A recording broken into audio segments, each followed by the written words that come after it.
હાલમાં ચૂંટણીના ઉમેદવારો જે લોકો જીતી ગયા હતા તે લોકો હાલમાં એવું બોલી રહ્યા છે કે અમે હવે આવી ગયા છીએ તો અમે હવે ગામના સુધારા કરીશું અને કોઈ બીને કામ પડે ને તો અમે આવીને ઊભા રહીશું એવું પણ બોલી રહ્યા છે। અને ચૂંટણીના ઉમેદવારો જે લોકો હારી ગયા હતા એ પણ બહુ સારું બોલી રહ્યા છે। લો તમે આ વિડીયો ધ્યાનથી સાંભળો અને એક કમેન્ટ કરી દેજો।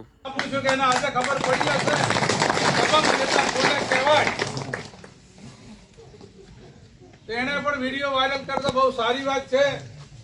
ભાઈ અમે તો વિકાસના પંથે વિકાસ સાથે ચાલવાવાળા વ્યક્તિ છીએ। અમે આમ જનતાને ખોટી રીતે દોરવાવાળા વ્યક્તિ નથી। ખોટી પબ્લિકને પૂછ્યું કે એના આજે ખબર પડી હશે દબંગ નેતા કોને કહેવાય। તેને પણ વિડીયો વાયરલ કરતા બહુ સારી વાત છે। ભાઈ અમે તો વિકાસના પંથે વિકાસ સાથે ચાલવાવાળા વ્યક્તિ છીએ। અમે આમ જનતાને ખોટી રીતે દોરવાવાળા વ્યક્તિ નથી। ખોટી પબ્લિકને ભ્રમાવવાવાળા નથી।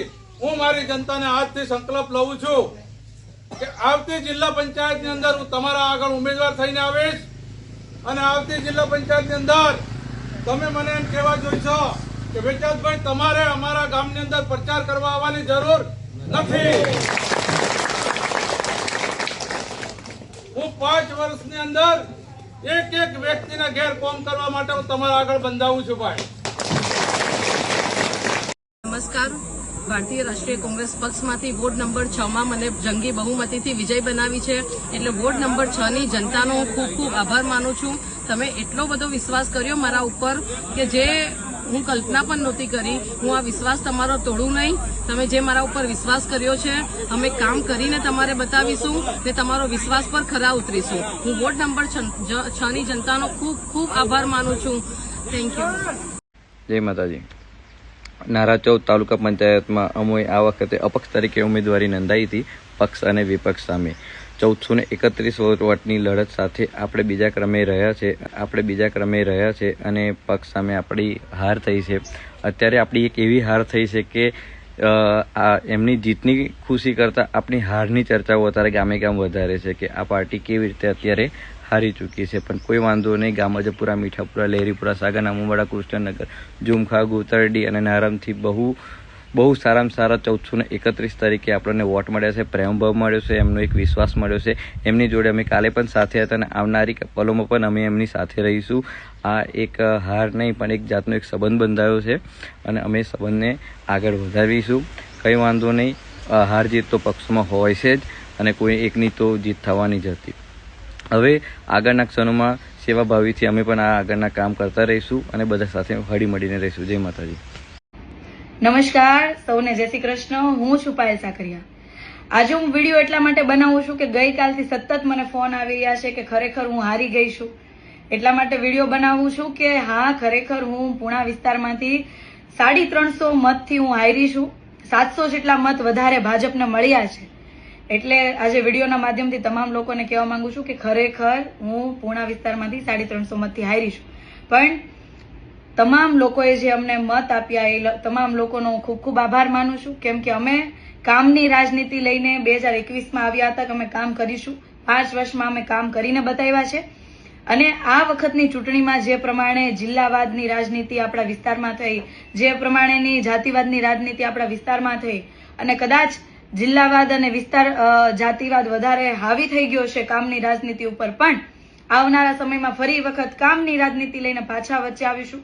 ભલે અમે હારી ગયા છીએ, પૂણા વિસ્તાર માટે સતત જે રીતના 5 વર્ષ કામ કર્યું છે હું સતત એવી રીતના કામ કરતી રહીશ। મારી ટીમ સાથે અમે સતત લોકોની વચ્ચે છીએ।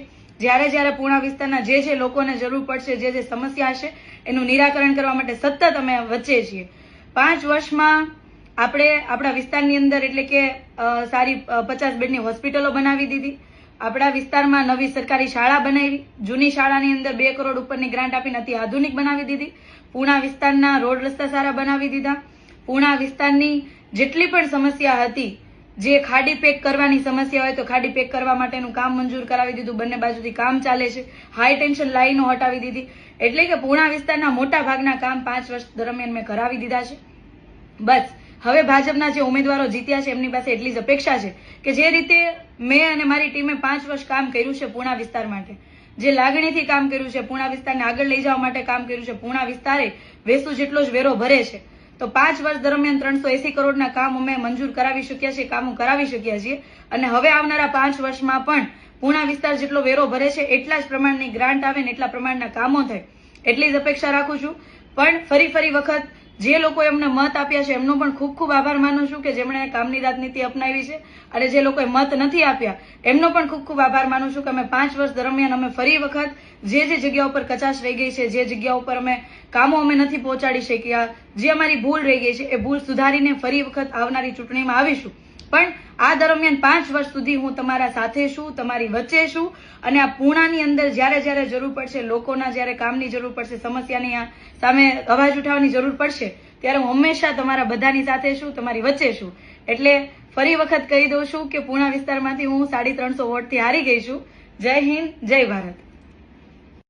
નમસ્કાર મિત્રો, આજે કોડીનાર તાલુકાના હું તમામ લોકોનો દિલથી આભાર માનું છું.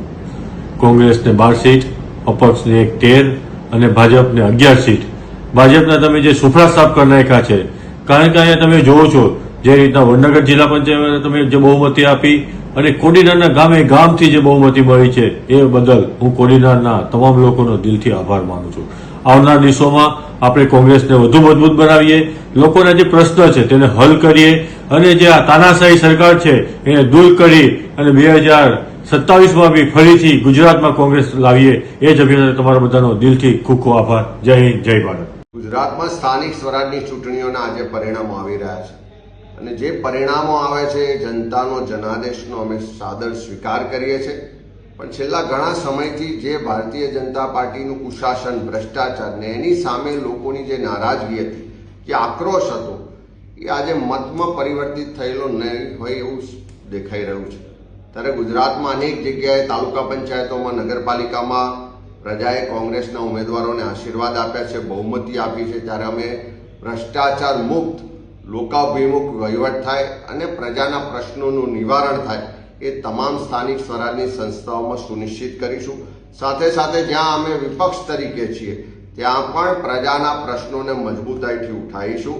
પ્રજાના જે હક ને અધિકાર છે ક્યાંય પણ છીનવાતો છે, ક્યાંય પણ કોઈ પ્રજાના ટેક્સના પૈસાનું લૂંટ થતી હશે, વેડફાટ થતો હશે તો એને રોકવાનું કામ કોંગ્રેસ પાર્ટીનો ચૂંટાયેલો પ્રતિનિધિ કાર્યકર ચોક્કસપણે કરશે. ગુજરાતમાં એક જવાબદાર વિપક્ષ તરીકે સમગ્ર ગુજરાતના લોકોનો અવાજ બનીશું ને કોંગ્રેસની વિચારધારાને મજબૂતાઈથી આગળ વધારી હજુ પણ લોકોની વચ્ચે જઈ લોકોનો વિશ્વાસ કેળવીશું. જ્યાં સ્થાનિક સ્વરાજની સંસ્થાઓમાં ગેરવહીવટ થશે, જ્યાં પણ ભ્રષ્ટાચાર થશે ત્યાં લોકો વતી લડવાનું કામ કોંગ્રેસનો ચૂંટાયેલો પ્રતિનિધિ, કોંગ્રેસનો કાર્યકર કરશે. લોકોના હક અધિકાર માટે, લોકશાહીની રક્ષા માટે અને બંધારણ બચાવવાની લડાઈ કોંગ્રેસની જારી રહેશે અને ગુજરાતની જનતાએ જે પણ જનાદેશ આપ્યો છે એનો સાદર સ્વીકાર કરીએ છીએ. સૌ અમારા જે લડાઈ કરી તે પોલીસ પ્રશાસનને સરકાર સામે લડ્યા એવા ઉમેદવારોને અભિનંદન આપું છું. તમામ જીતેલા ઉમેદવારોને પણ અભિનંદન આપું છું અને પ્રજાના પ્રતિનિધિ બની અને પ્રમાણિકતાથી, નિષ્ઠાથી કામ કરવાનો કોંગ્રેસ પાર્ટીના કાર્યકરોનો જે સંકલ્પ છે એને પુનઃ દોહરાવ્યો છે.